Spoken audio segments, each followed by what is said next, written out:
സത്യസന്ധനായ ഒരു കുരുവിയുടെ കഥയാണ് പറയുന്നത്. ഒരു വലിയ വനത്തിൽ ഒരു ചെറിയ കുരുവി ജീവിച്ചിരുന്നു. അവൻ വളരെ സത്യസന്ധനും അനുകമ്പയുള്ളവനും ആയിരുന്നു. ഒരു ദിവസം കാട്ടിൽ താമസിച്ചിരുന്ന മൃഗങ്ങൾക്കൊക്കെ ഭക്ഷണക്കുറവ് അനുഭവപ്പെട്ടു. എല്ലാവരും വിഷമത്തിലായി. അപ്പോൾ കുരുവിക്ക് ഒരു ചെറിയ ധാന്യച്ചാക്ക് കിട്ടി. അത് ഒളിപ്പിച്ച് അവന് മാത്രം കഴിക്കാമായിരുന്നു. പക്ഷെ അവൻ അങ്ങനെ ചെയ്തില്ല. ഞാൻ മാത്രം കഴിച്ചാൽ ഞാൻ മാത്രം രക്ഷപ്പെടും, എല്ലാവർക്കും പങ്കിട്ടാൽ എല്ലാവർക്കും സന്തോഷമാകും എന്നവൻ ചിന്തിച്ചു. അവൻ ആ ധാന്യം എല്ലാവർക്കും കുറച്ച് വീതം നൽകി. മൃഗങ്ങളെല്ലാം സന്തോഷത്തോടെ ഭക്ഷണം കഴിച്ചു.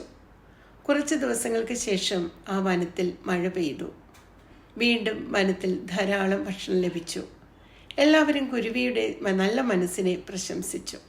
അന്നു മുതൽ കാട്ടിലെ എല്ലാവരും ഒരു കാര്യം മനസ്സിലാക്കി: പങ്കിടുന്ന മനസ്സും സത്യസന്ധതയും മനുഷ്യനെയും മൃഗങ്ങളെയും എല്ലാവരുടെയും ഹൃദയത്തിൽ പ്രിയങ്കരാക്കും.